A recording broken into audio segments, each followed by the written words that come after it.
in the fight against COVID. And especially in relation to the issue of PPEs, where they've come in big numbers, making sure that we don't run out of PPEs as a city. We, as recent as yesterday when we had our command council, they make sure that every time there's a need, they come in and make sure that site is resolved as a matter of urgency. So we welcome all, and MBC, we are at work. Thank you very much for the opportunity and welcome.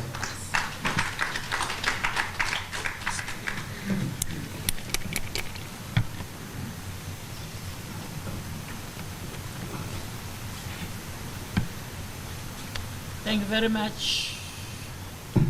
Thank you very much, Sodolobo. And now that we are welcomed, I want to believe we are able, I think we're able to just allude to our program and what's going to be today's and tomorrow's way of doing things. Thank you very much, Sodolobo. In recognizing people who are in this room for the benefit of the minister, is that the leadership of the municipality is in the room, as led by the executive mayor, the speaker, the MMC for social services, I think, community services, social services, including environmental health, and officials who are also in that area. I am seeing in the room senior officials of the Department of Health, equally, yes, and some senior doctors in Nelson Mandela, so to speak. Senior management is led by Umetron, who sitting in the room. I want to immediately share that in this session, we're basically going to allude to the program. And we're not going to be having formal presentation in terms of such, precisely because we've got other arrangements that starts to bring in people live to discuss later in the afternoon. We are meeting at this time, and after this, we're going to continue to unfold the program. We've agreed, Mamunoche, that we need to lobby a few of our matrons into this afternoon session so that they are able to give us the real issues in hospitals. We've agreed to invite into a meeting that will start at 4:30 a few, our CEOs, all our CEOs, in particular all our hospitals that have got challenges in the Nelson Mandela.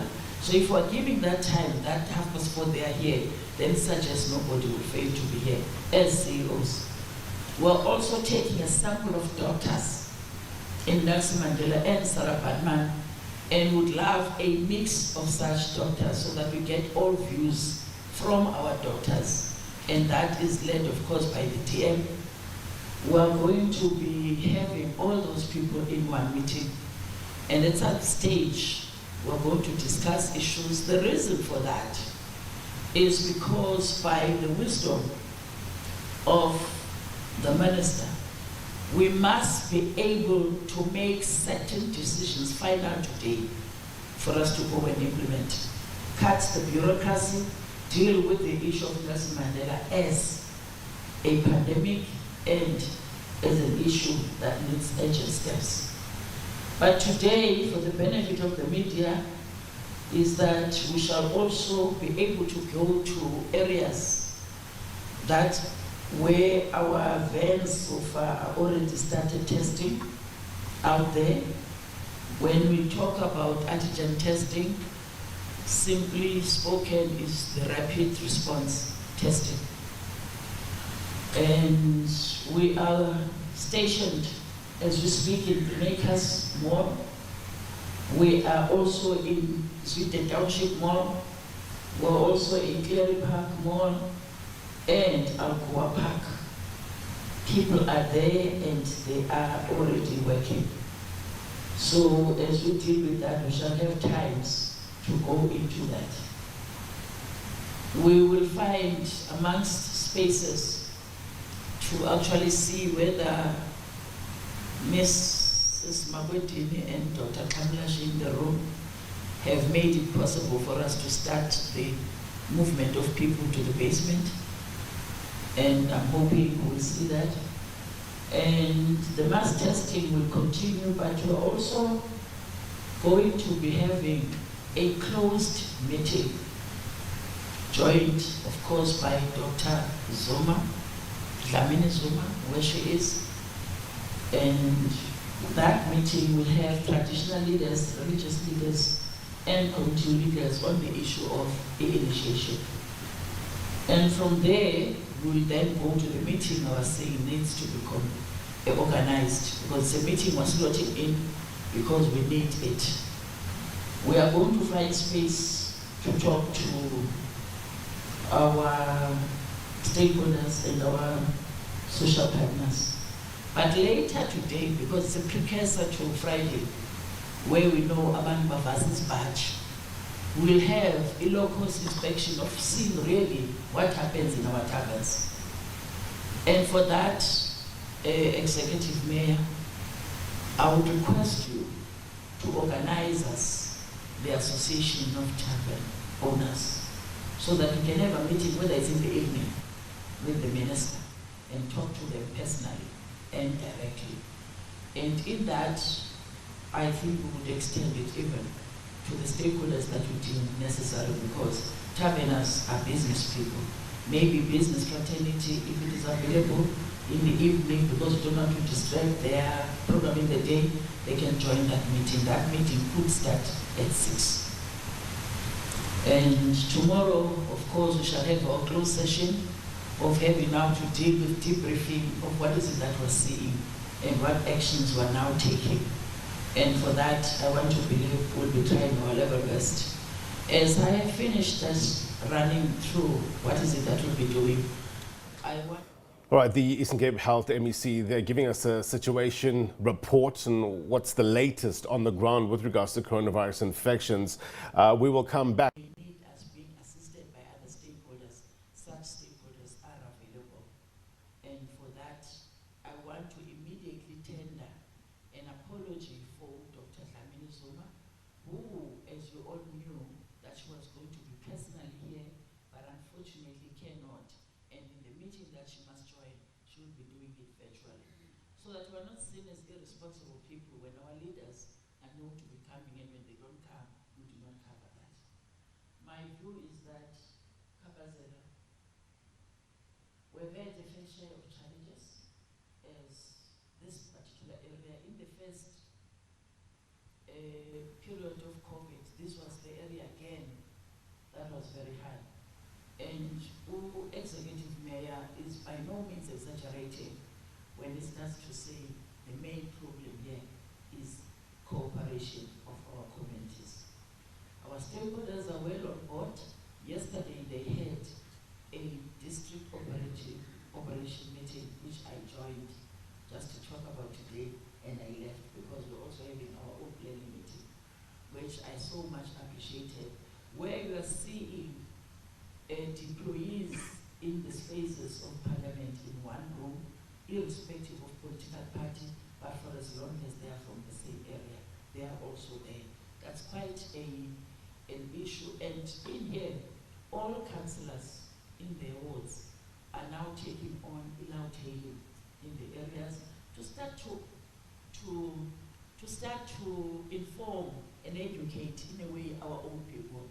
But that will not work until the structures of the communities in the areas that people are vibrant and are standing up to take the responsibility of their communities. Kabazela, if you are ready to share with us, you may now take the podium. Thank you very much.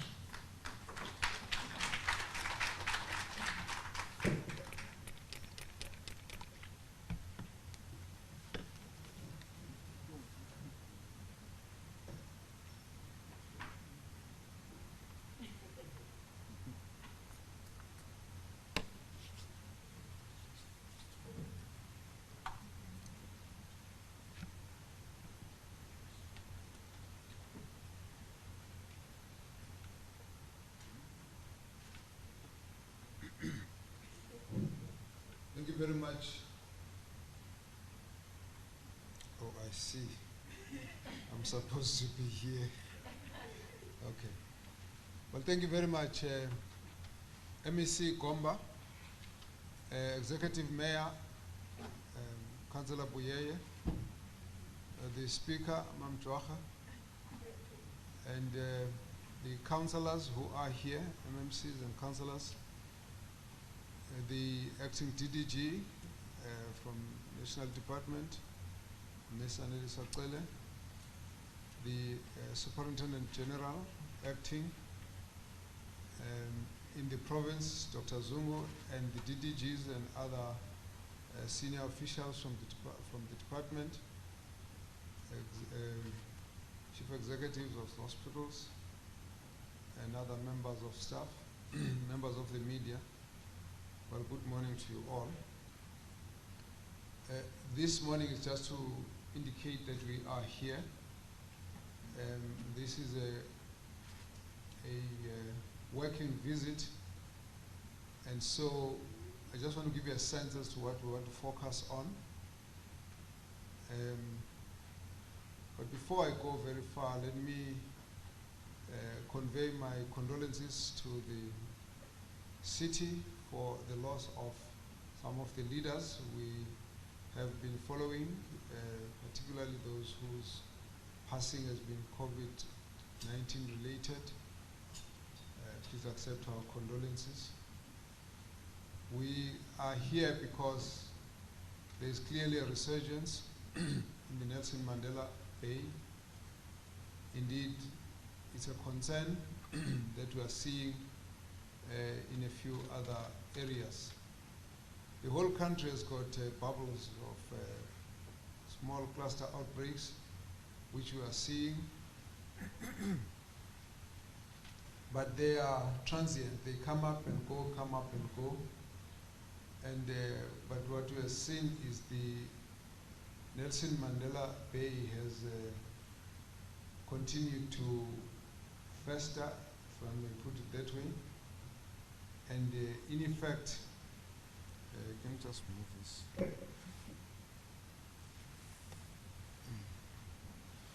In effect,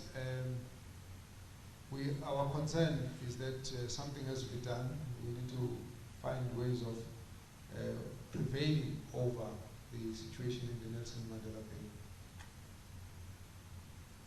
We have seen the numbers of positive cases increasing.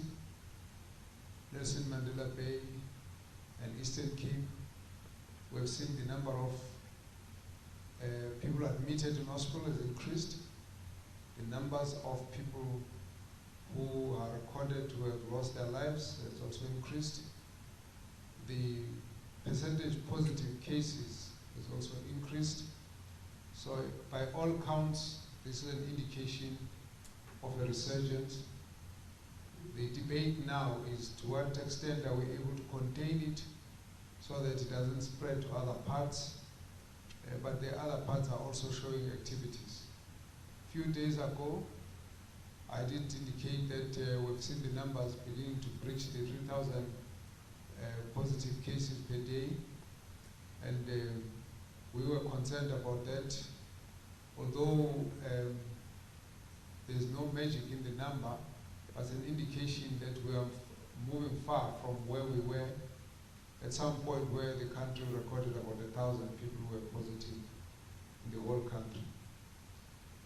Clearly, most of the numbers in the past few weeks were driven by provinces that had delayed in their surge of the earlier surge, such as Free State, Northern Cape, Limpopo, and part of the Northwest. Clearly now, the numbers are now driven by new cases, mainly in two provinces, Eastern Cape, which on daily numbers seem to reflect about 50 or 55% of the daily positive cases, followed by the Western Cape, which on a daily report tends to increase up to about 20-25%. of the daily record of new positive cases. Now this is important also because the areas that are affected in the Eastern Cape is Nelson Mandela Bay. We've also seen the activity in the Sarah Parkman. We've also seen activities in the Buffalo City. So these are areas which we are watching, and therefore have to extend our surveillance and also readiness to respond to those areas. The Western Cape, the Garden Route area has been the one that started showing lots of activities. And I think it's important for us to note also that the numbers are increasing at that level. I was just pleased to see that the provincial government made an announcement to that effect, because a few weeks back, about a month or so ago, we pointed out that there were abnormal activities there that had shown cluster outbreaks of numbers in rates that we thought were very worrying. Of course, I noted that the Premier thought that the Minister was misleading the public. And I hope at this point it is clear that we must just focus on numbers and focus on the different forms of analysis that we use to check when the numbers are beginning to show worrying trends. And in this case, it was clear at that time that there were problems coming on the Western Cape. And in this case now, we have to work together to try and see what can be done at that level. But at this point, our focus in this visit is that of the Nelson Mandela Bay. I want to indicate that there are three key aspects that this visit is going to be focusing on. The first aspect is around case management. Last week I was here, and it was at that time, because of the numbers showing increase, I then went to have a look at how the bed situation was. And I was taken through a report that indicated that the VW hospital bed was still occupied at about 20%, which was about 280 patients, and therefore at about 1,500 beds, which were still in a total of 1,500 beds. And that they were trying to look at how to upgrade others so that they can have high care, and therefore that was clear there was still space there. And I went to both Doranginza, which had commissioned new additional beds, I think about 100 beds, where they had refurbished, and then the Livingston, I think there are about 73 beds, I can't remember which is which. However, those beds needed staff, and as I walked in, I noticed that they just employed some nurses. And so I was quite comfortable that there were now additional beds to be able to absorb new patients. However, as the numbers were beginning to increase, it has been brought to my attention that there are still problems, and some of you members of the media have been to make records on some of those hospitals. I can just warn, by the way, that I was concerned that some of the media went on to areas where there are patients under investigation. That it's a rather sensitive area, because people who are admitted in that area and the staff who are working there work on the basis that those people could themselves be COVID positive. And so you've got media walking in and out of an infectious area may actually be posing a risk to the public as well. I think you need to be alert to that, so that when we say be careful, don't get a sense that we're trying to gag the media. We wouldn't do that. And I think it's important for media to understand that all your gadgets are capable of being contaminants that can actually carry out the virus when you get out of the ward. It will be a nice story, but then of course you're now posing a risk yourself. In fact, other than the strict use of PPEs and in the way that the staff are using it, you should understand that you might have exposed yourself to a possible need for quarantine. And so I think we need to just keep you alert on that as you cover these stories, because over the past few months you have done a great job to make sure people understand this. But you need to understand that you are also not to put yourself at risk and put the public at risk. Nevertheless, what has come out quite clearly as I was interacting with various players is that there is a problem of a bottleneck. The bottleneck is at the admissions, the casualty areas, and also the area of observation ward. Now this tends to happen each time we get an upsurge and needs an active management. I've had to deal with this in the Western Cape, but in Gauteng as well, and some of the big hospitals. It's important to know that this bottleneck comes because if patients come into this area, they need to stay there until they are confirmed to be negative or positive. Now, it's very easy for someone to come with all the symptoms in order to find that they're actually not COVID positive. And so this problem means that what we need to then do is to sit down and go through the practical issues of why is that the case. It has been brought to my attention that there are challenges of staff, human resources, nurses, doctors, porters, cleaners, and so on. Now, we want to go through that. So when you hear the MEC talk about a meeting where the CEOs, the management, the professionals, the nurses, the doctors, etc., are going to be coming, we are going to be dealing with that. And our approach, everybody knows, we deal with a very pragmatic and practical approach. If there's a problem, by the time we get to the meeting, we must have clearly defined it so we don't sit there and praise a problem.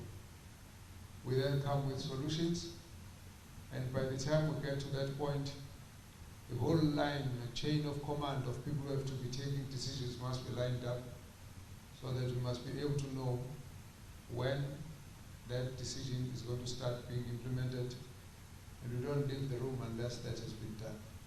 So that's the approach we're going to take.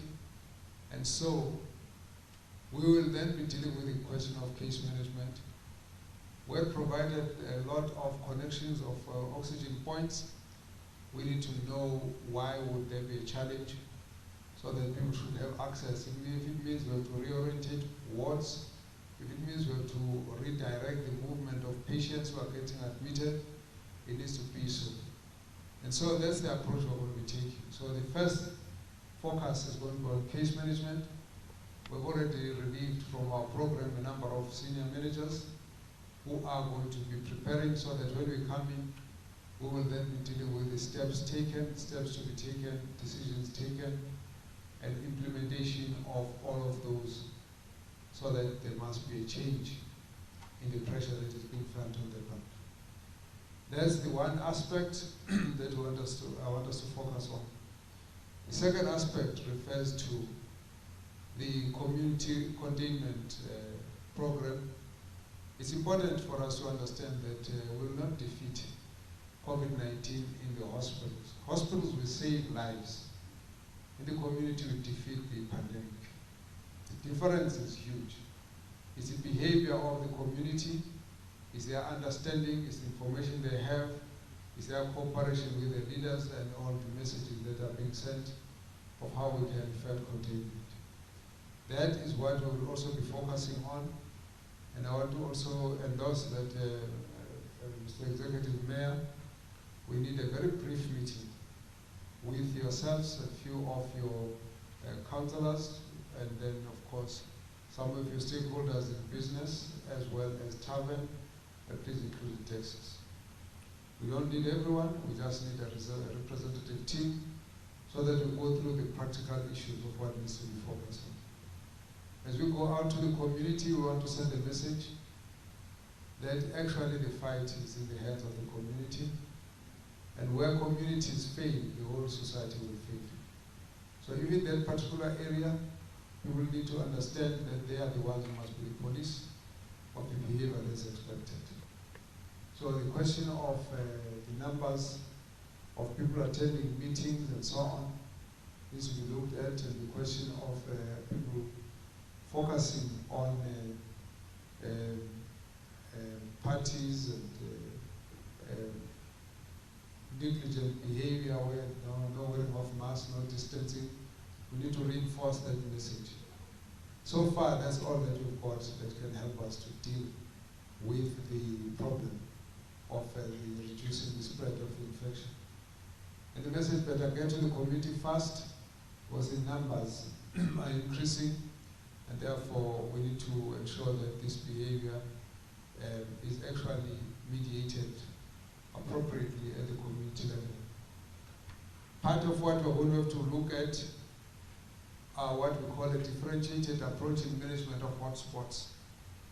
If you go back to what we were discussing way back in May, June, when we went through the community, excuse me, we then looked at the community and looked at where the areas of low transmissions were and high transmission areas.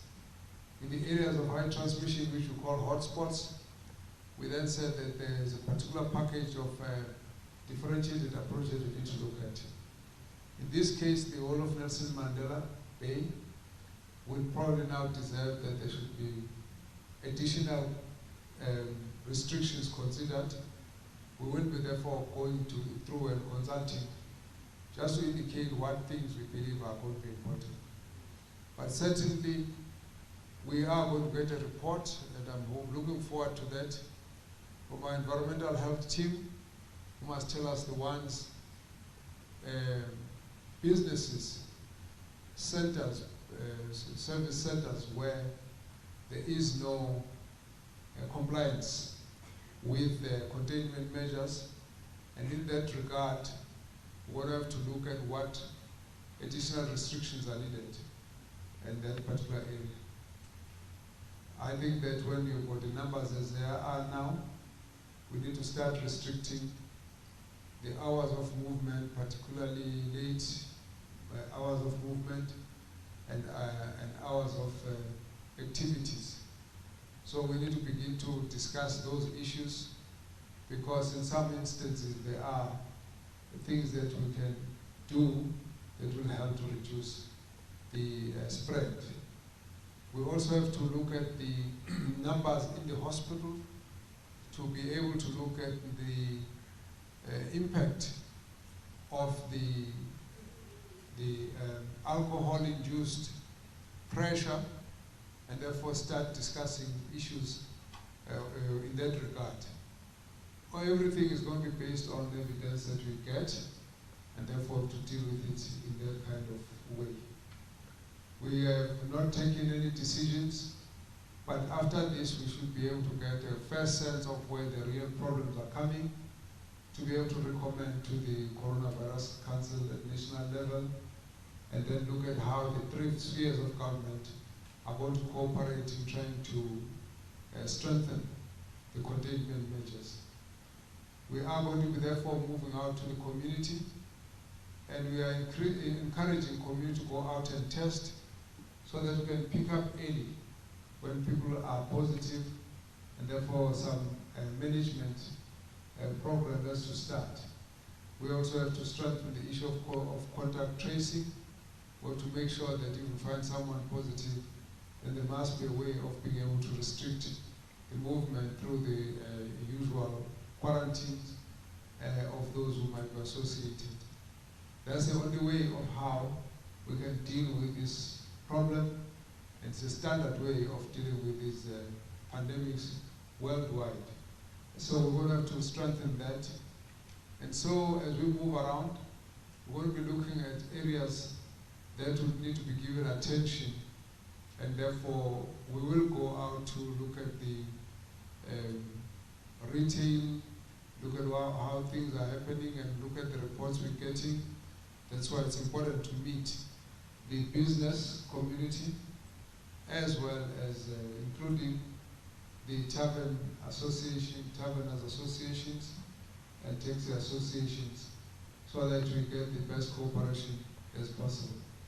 We also hope to meet with some religious leaders and some community leaders, so that we can talk about some of the challenges that we have to work together on. For the next hour and a half, I'm attending a meeting with the cabinet called by the president, so I will not be part of the first 1.5 to 2 hours. Then I'll come back into the program once that has been done. But the key issue is that that focus is about community approach to community containment measures. That's the second one. I said the first was case management, the second one is community containment measures. That's the one we're going to be focusing on, and therefore the encouragement of testing.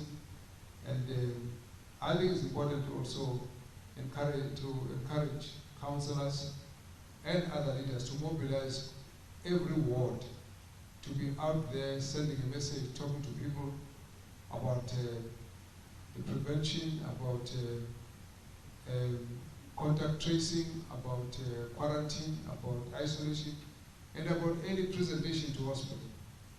This idea of fearing the hospital, it does not really help. We will solve the problems, and I hope that when the media reports, we shouldn't exaggerate issues and distort them to create a wrong impression on the communities, because we actually have to get people to come to the hospital.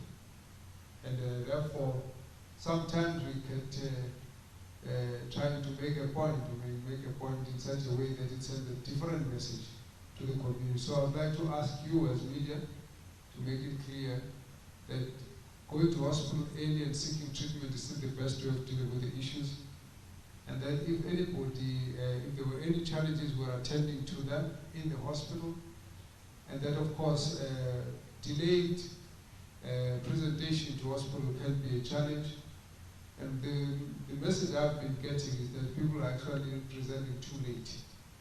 Now, you should feel free to present any so that you can get any treatment. And let me say, for all those who are affected, if it is COVID, you don't have to be very severely affected before we can start giving you oxygen. We give you early, and therefore we start dealing with you in such a way that it does not become necessary for you to go to ventilators and so on. I can also just say that those doctors and nurses and staff in our hospital are fairly well experienced, and what they've gone through from March to up to now has given them the kind of experience that even textbook couldn't give them. I can tell you now that your best bet here is to actually go to the same hospitals, because their knowledge of this infection is not theory now. They've gone through it in huge numbers, under pressure, and they've managed it fairly well, if I'm mistaken. We continue to thank them for the work that they've done, and they will continue to thank them because they, for us, are the first-line heroes that have actually been helping us to fight this disease. So for communities to start fearing going to hospital, it's really not going to help.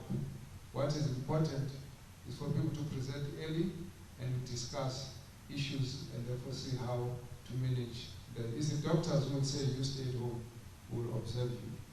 If you begin to feel symptoms, then you must come to the hospital. And I want to make that plea so that whatever reports you get from TV and so on, now sometimes there's not enough time on TV. They just show you a photo of someone who is in pain. They then wait until that person is now well to show that actually he did get better and got home. The image you have is that someone was so sick. And then if they went past and they do this, and some of them, I think you need to understand this is a sensitive thing. I've seen that they've actually been going to look at when somebody is being wrapped when they have lost, and I think it's not really very helpful. And it sends the wrong message because the viewer few seconds get an impression that that's what's going to happen to me, and therefore begins to fail to understand that 92.8% of those who are affected, in fact, have recovered. And that message doesn't make headlines. What makes headlines is when there are problems. The good work doesn't quite make headlines. I'd like to challenge you, one of the days, just focus on those who have recovered. To make the point, because also those who are treating need to be able to get a balanced view of the work they do.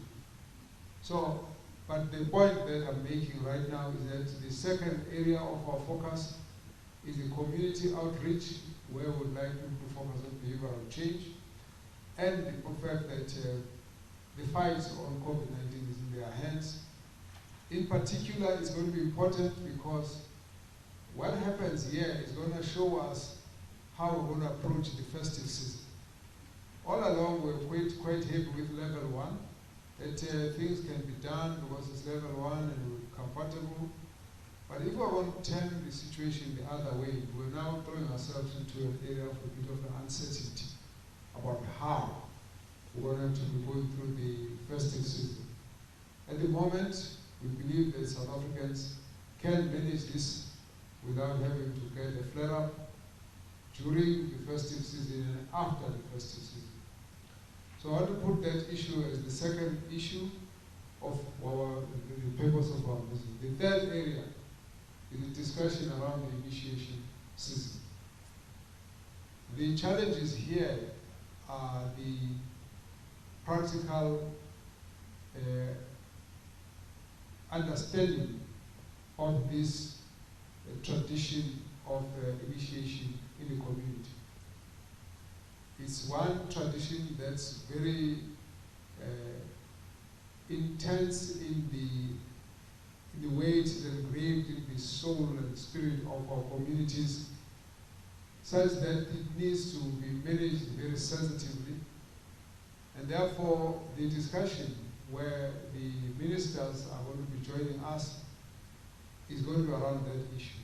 And let me also just deviate to confirm that initially we thought we would be here with Ministers Zulu, who unfortunately due to certain circumstances could not join us. But in the issue of behavioral change, we are together with the Minister on that issue.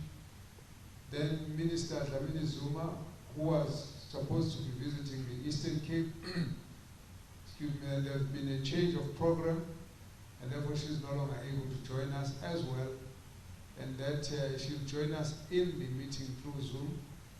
And in that meeting, we will be having discussion with traditional leaders and provincial leaders in the province. The approach of the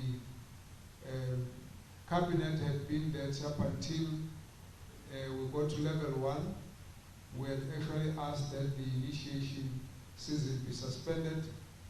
Once we go to level 1, a process of consultation is going on between government and traditional leaders, particularly in the Eastern Cape, where we've been briefed that the backlog of initiates could run up to as much as 50,000 young people who have been waiting for the season to open. And therefore we have to sit together and go through. And our approach from health was that we need to agree on certain protocols that we can discuss around, and then look at what the views are from traditional leaders, and then bring a report to the National Coronavirus Command Council so that the matter can be closed. And therefore, part of the work we're dealing with is that. Obviously, we will have to take into account a lot of issues which we will have to announce at the time as to what we think would be the best way to deal with the matter. And so we are engaged now with the provincial government, the traditional leaders, and national government to finalize that issue, in particular because of the submissions and presentations that have been made on what can be done to deal with this matter. So that's the third aspect of our visit. And so we will probably deal with that issue and announce once the reports have been taken back to the Command Council so that it is clear where things go. So therefore, the three arms of our visit is one, to focus on the case management, challenges that are faced by hospitals, and all the reports that you have seen and that is showing challenges, how do we resolve them, and that's one issue. The second one is community mobilization, to understand what needs to be done at the community level so that we can fight and face this pandemic and defeat this cluster outbreak.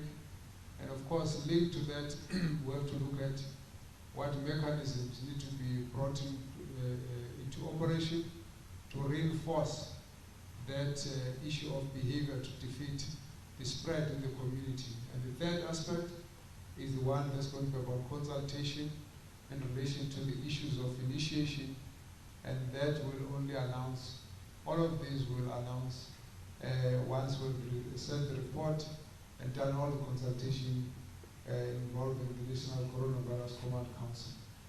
So thank you, MEC and the province, for preparing for this visit. We will hopefully get all these meetings and we will get them to business-like, decision-oriented, practical, so that we come out and make sure that there's a change on the ground and that we can actually assure our people that we are focused on improving their lives and saving lives and making sure that we can all together fight for the defeat of this upsurge. The rest of the other districts we will follow. As I said, we're monitoring, including those of the Western Cape, and we will then be joining at different levels when they are doing those plans so that we are already part of what's happening. The approach we have taken when we deal with the Command Council, with the coronavirus issues, has been mainly that we want to follow a process that is pretty much based on the scientific data that's available and the cooperation of all stakeholders. There's no place for partisan interest, there's no place for politicking here, there's no space for anyone focusing on these issues with any kind of self-interest. There's only one interest, and that's the interest of South Africans defeating COVID-19. We still got to be waiting for dealing with the issues of vaccines, and at that time we'll talk about where we are on that. But what we want to say is that we need all to be united. All stakeholders, all levels of government, all different strands of society, we need to work together to fight coronavirus and make sure that we can defeat this scourge. We don't want to see a rise, a new resurgence of the same proportion that we had seen already around June, July, August. We want to make sure that we defeat this one, and we need all our people to cooperate with us. Thank you very much.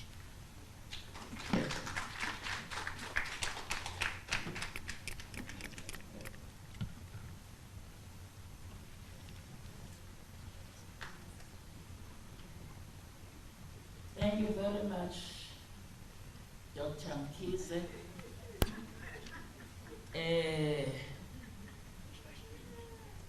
Ukuba namhlanje abafazi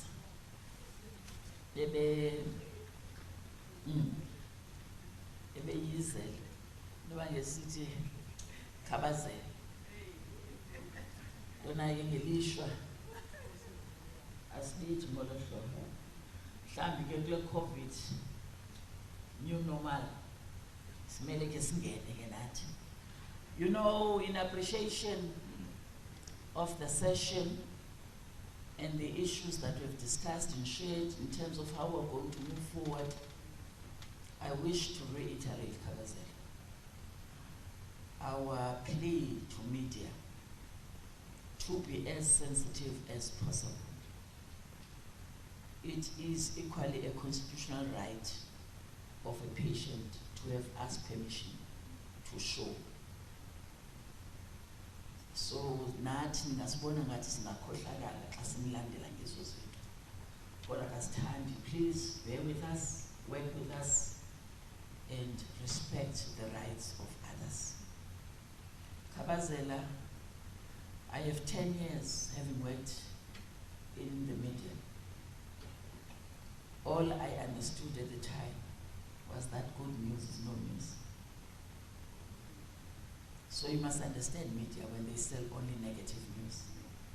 But good news is not good news. Doesn't sell. In TV, in radio, they get more money on listenership that they're able to measure. And majority of people would always not have interest to listen to good news. They always look at the bad news. I was a manager in that area for 10 years. So that's the truth. So we must get to know and understand that we work as hard as we can, positively, but all those issues to media mean nothing. Thank you very much. I hope we are now acceptable that we have come to the end of this session, and then we are going to move to different areas of our work for the day. And may I then therefore thank you very much. The session is closed.